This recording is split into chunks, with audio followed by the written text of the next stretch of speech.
Fala pessoal, bem-vindos a mais um vídeo aí do canal. Hoje eu vou falar sobre a empresa Renner, né? A gente vai fazer uma breve análise dos resultados aí apresentados pela empresa no quarto tri do ano de 2024, né?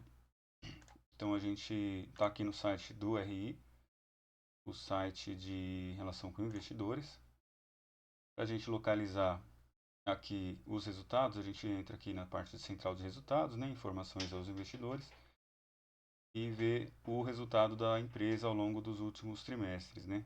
Então aqui está o resultado do quarto tri de 2024. E a gente já deixou aqui o relatório aberto, né, para facilitar, que é esse relatório aqui. Então, sem mais delongas, né, a gente entrando aqui no relatório, a gente tem 18 páginas de relatório, um relatório bem tranquilo de ler. Já mostrando aqui para vocês alguns destaques, eles colocam aqui, né, evolução na base de clientes ativos do ecossistema, atingindo marca de 20 milhões de clientes, uma marca histórica aí para lojas Renner, né? E um programa de recompra de até 75 milhões de ações, cerca de 1 bilhão ao preço atual. Isso aqui, pessoal, é importante porque a empresa, quando ela acredita que o preço da ação dela está baixo, ela pode recomprar as ações dela, gerando valor aos investidores, tá? Então, nem sempre a cota da ação estando mais baixo significa prejuízo. O prejuízo, na verdade, se dá quando o investidor ele vende, né? Se ele vender as ações com um preço abaixo do que ele pagou, ele fica naquele prejuízo. Mas se ele comprou a ação e a ação caiu, e ele ainda continua com essa ação, ele continua recebendo o dividend yield da ação, ele continua deixando o valor alocado na empresa, né? Então os administradores da empresa estão alocando aquele valor, agregando valor, serviços, né? E isso pode trazer futuramente um retorno da ação ou até mais, até um preço maior do que ele pagou, que é o lucro, né? Então aqui a empresa, depois aqui a gente vai olhar na mensagem da empresa o que eles disseram sobre isso. Então a mensagem do CEO da empresa, eu já deixei também alguns destaques aqui. Então eles começam falando que ao longo de 2024 concluímos o ciclo de investimentos mais significativos da nossa história. Então o maior ciclo de investimento, né, foi concluído nesse ano de 2024. Aqui também a gente colocou, né, que a evolução do NPS, para quem não sabe, NPS é a nota que o cliente dá para a empresa, tá? Ao final de cada atendimento, de cada serviço prestado, o cliente tem a possibilidade de avaliar a empresa. Então isso se chama NPS, que as empresas fazem para medir, né, a qualidade de como o cliente está se sentindo ali referente aos atendimentos prestados. Então, a evolução do NPS em todas as nossas unidades de negócio, além do aumento na base de clientes ativos. Então, a gente teve a evolução das notas, né, além do aumento da base de clientes. E uma terceira questão aqui que a gente colocou é que o momento, né, da empresa está permitindo retornar capital aos acionistas por meio de um programa de recompra de ações, que é aquilo que a gente tinha falado. Cerca de 1 bilhão anunciados hoje, no dia que eles divulgaram esse resultado, né, no mês de fevereiro. Então, o preço atual das ações não reflete, né, eles acreditam que o preço atual das ações não reflete adequadamente o valor da companhia, frente ao crescimento e progresso demonstrado no ano e seu potencial futuro. Essa mensagem, pessoal, é porque o valor da ação ele está muito amassado, o mercado não está batendo forte na ação, né? Porque assim como a Asas 2145, que a gente analisou há algumas semanas atrás, a Renner é a mesma coisa, ela está num setor de varejo, né? Varejo, vestuário. Dentro do varejo, esse setor de vestuário, ele sofre até que menos. O varejo real, né, que a gente vê que são lojas como Casas Bahia, a gente pode colocar aí também Magazine Luiza, Ponto Frio, que são varejistas realmente, né, que vende desde imóveis até aquela linha branca, né, máquinas de lavar, televisão, vende de tudo. Aqui não, no setor vestuário é mais roupas, né? Tem alguns serviços agregados ali, mas o setor ele não sofre tanto quanto no varejo tradicional. E por conta desse ciclo do varejo, né, a gente vê uma sazonalidade muito maior nessas empresas do que outros setores perenes aí, como saneamento, energia e alguns outros mais. Então, alguns outros destaques aqui que a gente colocou é sobre o lucro líquido da empresa, né? Em 2024, ela melhorou o lucro líquido em 22,6% em relação a 2023. Bom sinal, né? A empresa cresceu. Falando um pouco sobre receita, né? Ela teve a maior receita no quarto TRI em comparação com os demais. A capacidade aprimorada da companhia de utilizar dados de inteligência artificial para capturar tendências e produzir coleções de forma mais rápida e precisa impulsionou as vendas. Então, a empresa utiliza, né, dados de inteligência artificial, ela já está antenada, né, tecnologicamente para trazer isso ao seu favor também. A empresa que não faz isso acaba ficando para trás, né? Aqui vai falar sobre um pouco do lucro bruto, despesas operacionais, serviços financeiros. Aqui é importante destacar também que a Renner ela tem um grupo, né, de empresas, tem a Camicado, tem algumas outras aí e a Realize é uma delas, né? É uma financeira que tem dentro da Renner, onde eles têm um programa de cashback e aumento da taxa de aprovação focada nos clientes de baixo risco.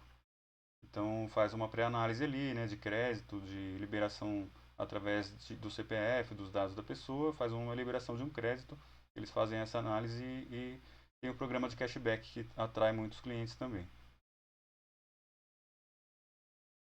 Aqui são mais dados da empresa, né? Vou pular aqui porque a gente vai direto no mais importante, né, que a gente já frisou. Então aqui no ano de 2024, a gente teve uma menor quantidade de aberturas de lojas, tá? Em razão das lojas de rua demandarem maior tempo de prospecção, construção e liberação versus uma loja em shopping. Então, aqui a gente está entendendo que lojas de shopping, apesar de ter um valor maior de aluguel e algumas outras questões, né, elas são mais viáveis do que abrir uma loja fora do shopping, né, por conta de tudo isso que está sendo escrito aqui. Por isso que a gente vê muitas concentrações de lojas de grandes empresas assim, grandes marcas, preferindo utilizar o shopping, né? Até por questões de segurança e tudo mais, né? E comodidade para os clientes também. Aqui vai falar um pouco da quantidade de lojas, né? Fala da Renner, Camicado e Yukon. Algumas lojas foram fechadas, né? A quantidade de lojas fechadas, lojas abertas ao longo do ano e também do trimestre, né? E a comparação entre um e outro. Aqui embaixo vai falar sobre lucro líquido, resultados consolidados. Vai ter mais alguns dados do balanço, tá, pessoal? Aqui são. Vale a pena dar uma olhada também, mas são informações menos relevantes, tá? São 18 páginas aí de relatório. E além desse relatório, a gente deixou aqui para analisar melhor a renda alguns dados fundamentalistas da empresa. Aqui no site do Investidor 10, para quem não conhece, é um site que ele tem bastante números, né, de empresas, preço por lucro, valor patrimonial, dado de cotação, o dividend yield, que é o pagamento dos dividendos, né? Então a gente deixou aqui aberto para fazer uma análise rápida dos números da empresa. A gente é focado aqui em análise fundamentalista, tá? Existe o trade também, que é a análise de curto prazo, de gráfico, mas a gente entende que a compra de um ativo para o longo prazo é o melhor caminho, tá? Porque os grandes investidores, eles pensam assim. A gente pode colocar o Warren Buffett, o próprio Luiz Barsi, né, o brasileiro maior investidor CPF, é pessoa física da bolsa. Hoje ele é um investidor de longo prazo também. A gente não tem exemplos aí de traders que ficaram com uma grande vantagem aí financeira, que conseguiram manter isso no longo prazo, mas o investidor de análise fundamentalista, que analisa realmente os indicadores, a projeção futura da empresa e os investimentos que ela vem fazendo, podem trazer um retorno muito maior para o investidor do que fazer trade, né? Então o valor da cotação, né, 12,42, né? O valor da cotação atual. O dividend yield é o que foi pago de dividendo para o investidor ao longo de 12 meses aqui, né, que está considerando. Então é em torno de 4%, né? Isso está bem abaixo do CDI, que hoje está em torno de 14,25, né? O CDI, lembrando que ele não fica assim, tá, pessoal? Ele varia, ele tem um ciclo, né? Então, as empresas de varejo, elas são inversamente proporcionais ao ciclo de taxa de juros. Quanto maior a taxa de juros, o pessoal prefere investir, né? E receber a rentabilidade do que fazer compra, né? Quando o juros está baixo, é o contrário. O pessoal prefere tirar o dinheiro e fazer as compras do que receber retorno financeiro se a taxa de juros está baixa. Então aqui a cotação ao longo dos 10 anos, analisando só a cotação, muitos prefeririam não investir nessa empresa. Ela chegou aqui antes da pandemia, em 2020, ela chegou a bater 43 reais, ó, 44 reais. E hoje ela está valendo em torno de 12 reais, 12,40. Então assim, em 5 anos, né, perdeu, quem comprou a empresa aqui realmente está numa situação bem complicada, né? Por isso que investimento, você tem que analisar muita coisa e não só se a empresa é boa ou se não é. Isso depende do objetivo de cada um também, o quanto o investidor ele tem é, possibilidade de se expor ao prazo, né, 5 anos, 10 anos, e superar essa questão do ciclo, né, quando a gente fala de setor varejista. Então, um setor que tem uma sazonalidade muito grande, uma volatilidade maior, né? E vai no investidor decidir ou não se ele está disposto a correr esse risco. Para quem está entrando nessa parte aqui, comprando nesse valor, a gente vê que é uma oportunidade, porque a empresa está nas mínimas históricas aí de praticamente 10 anos, né? Então aqui embaixo a gente tem mais alguns números interessantes também. O preço por lucro da ação, né? Está em R$ 11. Preço-lucro é interessante para a gente entender quanto tempo eu vou demorar para recuperar o capital investido, né? Então aqui está dando aí 11 anos para recuperar o que eu investi nela. Depois o que vier é lucro, né? O preço por valor patrimonial. São dados aí interessantes para analisar. E aqui embaixo tem ao longo também dos anos, né? Então a gente vê aqui que ela já esteve em 2019 44 vezes o preço do lucro dela, né? Hoje ela está 11, está nas mínimas aqui também, entre 2024 e 2025 aqui já, né? Isso caiu bastante depois da pandemia, né? Que veio sofrendo aí com o setor e tudo mais.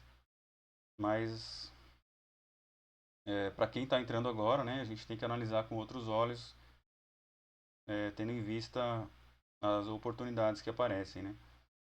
E tem bastante números da empresa, né? Vale a pena conferir. Isso aqui é importante também, o histórico de dividendos, a empresa vem distribuindo, apesar, né, da ação ter caído de 2020 para cá, a gente vê que ela vem aumentando a distribuição de lucros para os acionistas, né? Aqui em 2025, por exemplo, ela já distribuiu praticamente o lucro que ela distribuiu em 2023. E a gente está no terceiro mês ainda, né? Aqui tem todo o histórico de bonificação, juros sobre capital próprio. Aqui embaixo a gente tem o payout. Aqui a comparação com outras ações do setor, os índices, né, da empresa, comparação com o Ibovespa e o IFIX. Ibovespa aí é a linha azul escuro, né, e a Renner é a linha vermelha. Então, analisando só graficamente aqui, a Renner está lá embaixo. Para quem comprou lá atrás, está sofrendo um pouco com a ação aí, né? Para quem está entrando agora, é aquela questão da oportunidade. Eu queria mostrar mais aqui embaixo, eu vou falar sobre a empresa, mais alguns números, né, valor de mercado, a receita dela que vem praticamente território nacional, é só no Brasil, né, que tem. Algumas empresas têm fora também, como a Asas 2154, 87% da receita em varejo. E tem uma última informação aqui, a parte de receitas e lucros, né, que a gente já falou, ela vem aumentando de 2020 para cá, então está sendo inversamente aí ao valor da cotação. E é isso, esse gráfico que eu queria mostrar para vocês. O valor da cotação ele está nas mínimas aqui, sendo que o lucro, que é essa linha verde, ele vem subindo, né? Tem essa sazonalidade de ciclo, né, do setor, mas o lucro está lá em cima. Então o mercado ele está batendo bastante, mas para quem está analisando realmente os índices fundamentalistas da empresa, vê que pode ser uma oportunidade de entrada. É lógico, né? Não é uma dica de investimento nem desinvestimento. Aqui o importante é você conhecer o que você está fazendo. Se você vai decidir investir na empresa, né, ou não, é bom saber o que você está fazendo com o seu patrimônio. Evolução patrimonial da Renner, né, mais alguns números aqui. Mas é basicamente isso, tá, pessoal? Então, queria trazer essa análise para vocês da empresa Renner. Quem gostou aí já deixa o seu joinha, seu like aí no vídeo, tá? A gente fica feliz de poder compartilhar um pouco de conhecimento aí com vocês. E tamo junto, pessoal. Até a próxima, hein?